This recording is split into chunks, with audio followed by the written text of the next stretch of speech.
नमस्कार मित्रों, स्वागत है आपका मेरे YouTube चैनल होम्योविजन पर। और आज हम बात करने जा रहे हैं मोबाइल से होने वाले नुकसान की। ये आधुनिक आविष्कार जो है जिनके हम गुलाम होते जा रहे हैं, श्रमहीन होते जा रहे हैं, इसके वजह से बहुत ज़्यादा प्रभाव हमारे लाइफ पे भी पड़ रहा है। और जो इसका डायरेक्ट नुकसान है मोबाइल का, जो इससे मैग्नेटिक फील्ड्स जो रेडिएट करती हैं, जो इसके उत्सर्जन होते हैं, उनसे भी इसका बहुत ज़्यादा डायरेक्टली नुकसान होता है।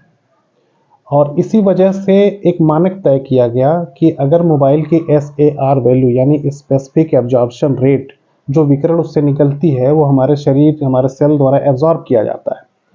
तो अगर एक मानक बना दिया कि अगर इससे ज़्यादा एब्जॉर्प्शन रेट है तो ये खतरा है, इसका यूज़ ना करें।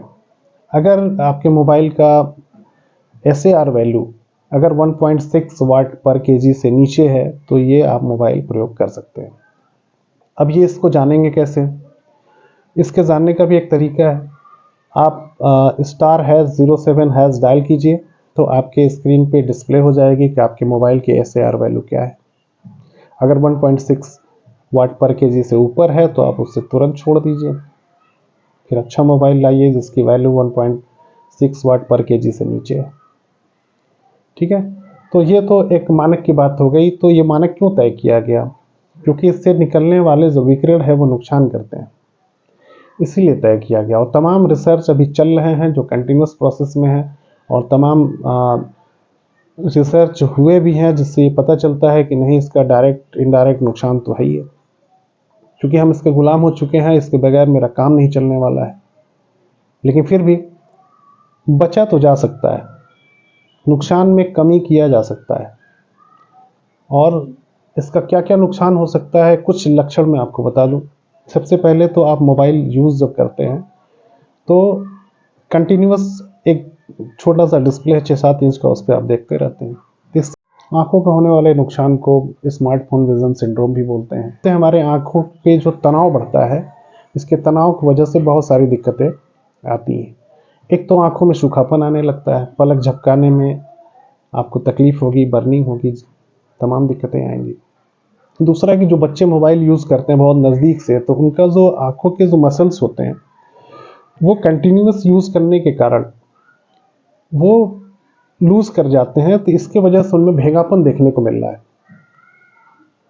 आंखों में टेढ़ापन, ये भी दिक्कतें आ रही हैं। दूसरा, कंटिन्यूस ऐसे झुक के यूज़ करने के कारण गर्दन में तनाव, दर्द। खैर ये रेडिएशन से नहीं है, ये तो मोबाइल यूज़ करने के तौर तरीकों से है, लेकिन रेडिएशन के जो नुकसान है उसको मैं बता रहा हूँ। इसका जो प्रभाव है आपके मन, मस्तिष्क और मतलब कार्डियक हेल्थ तक पे पड़ता है। इससे आपकी मेमोरी भी लॉस हो रही है।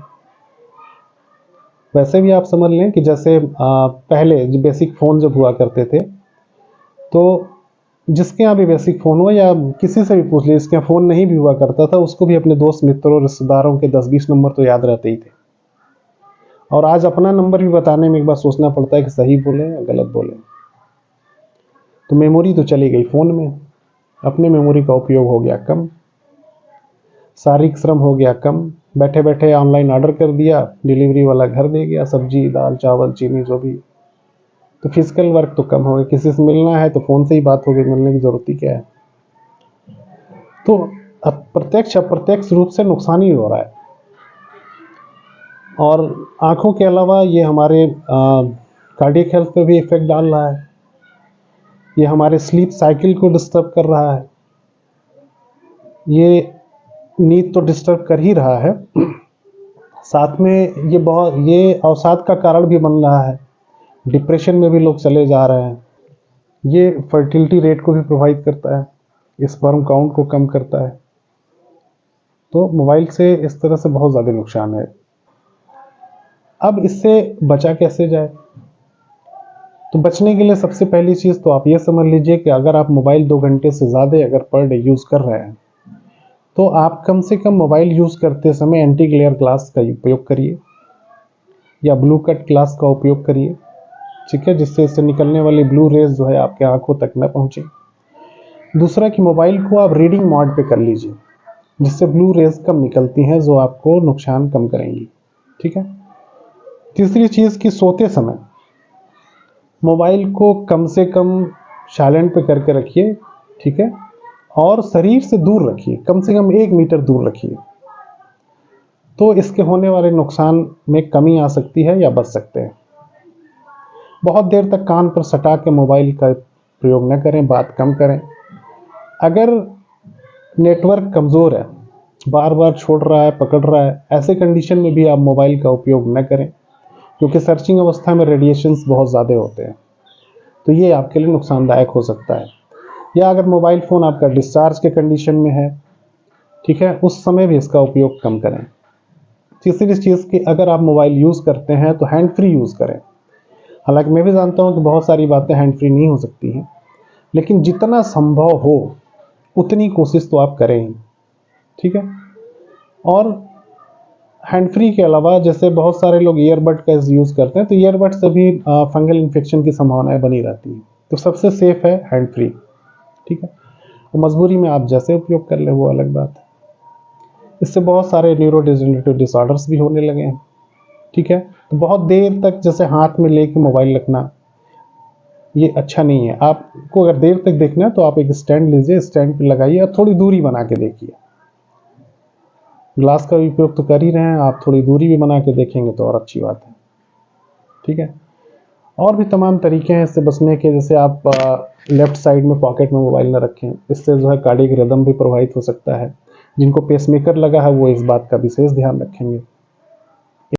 कोशिश करिए कि अपने बच्चों को मोबाइल कम से कम दें। होता क्या है कि हम अपनी सुविधा के लिए, हम डिस्टर्ब ना हो इसके लिए बच्चों को तुरंत मोबाइल पकड़ा देते हैं।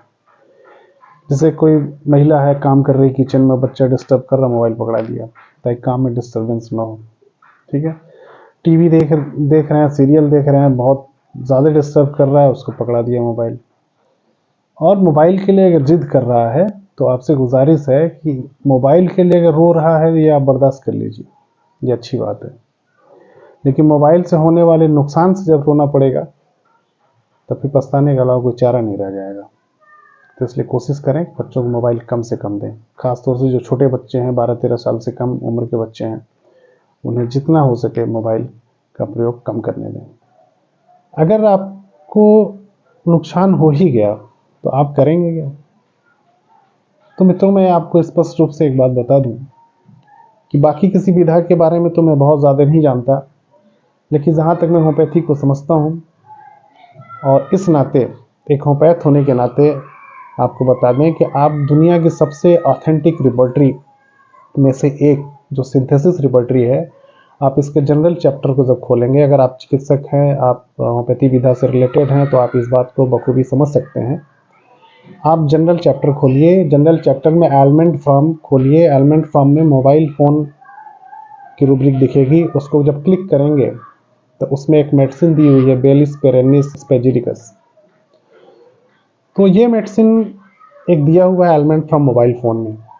अगर आप चेकिंग के दौरान ये पाते हैं कि हो सकता है कि मोबाइल फ़ोन की वजह से ये डिप्रेशन में गया हो, या मोबाइल फ़ोन की वजह से इनको मेमोरी प्रॉब्लम हुई हो, कार्डियक हेल्थ पर इफेक्ट पड़ा हो, या ब्रेन हेल्थ पे इफेक्ट पड़ा हो, या किसी भी चीज़ पे इसका इफेक्ट पड़ा हो, तो अगर आपको कोई ऑप्शन नहीं समझ में आता है तो एलिमेंट फ्रॉम मोबाइल फ़ोन में दिए गए मेडिसिन का उपयोग कर सकते हैं। एक चीज़ मैं और भी बता दूं कि ये नॉर्मल बेलिस पेरेनिस दवा नहीं है। जो हमारे चिकित्सक मित्र हैं वो अगर बेलिस पेरेनिस समझते हैं इसको, तो बेलिस पेरेनिस नहीं है। बेलिस पेरेनिस स्पेजिरिकस ये अलग मेडिसिन है। बेलिस पेरेनिस स्पेजिरिकस जो नाम दिया गया है, तो जो हमारी ट्रेडिशनल बेलिस पेरेनिस है ये बहुत हज़ारों सालों से यूज़ होती आई है, होम्योपैथिक से पहले से यूज़ होती आई है और चोट की एक बहुत ही अच्छी दवा है। लेकिन ये थोड़ा सा अलग है उससे, इसको अलग कंसीडर किया गया है। जो हमारी पुरानी बेलिस पेरेनिस मेडिसिन है उसका टिंचर फॉर्म में प्रूव किया गया था, उसको लास्ट डोजेस देकर प्रूव किया गया था।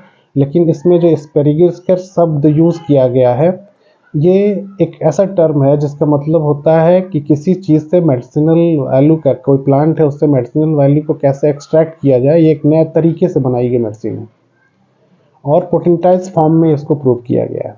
बहुत सारे नई रूब्रिक्स भी मिलेंगी इसकी। तो अगर इसका पूरा डिटेल जानना हो तो डिस्क्रिप्शन में इसका मैं लिंक दे दिया हूँ, उसको आप ओपन करेंगे तो बेलिस पेरेनिस स्पेजिरिकस के बारे में आप पूरी जानकारी प्राप्त कर सकते हैं। और आज का वीडियो यहीं समाप्त करता हूँ। अगर आपको वीडियो अच्छी लगी हो तो आप कमेंट के माध्यम से ज़रूर बताइएगा। अगर आप मेरे चैनल पर नए हैं तो प्लीज़ सब्सक्राइब कर लीजिए, लाइक कर दीजिए और शेयर करिए ताकि ये बात जन जन तक जाए, लोग इससे जागरूक हों, इससे बचें। इससे जितना ज़्यादा अगर इसके नुकसान से बच सकते हैं आपको उतना ही अच्छा रहेगा, सबके लिए अच्छा रहेगा, समाज के लिए अच्छा रहेगा। तो आप यहाँ तक वीडियो देखें, इसके लिए आपका मैं बहुत बहुत आभारी हूँ। धन्यवाद। फिर मिलते हैं किसी अगले वीडियो में। नमस्कार।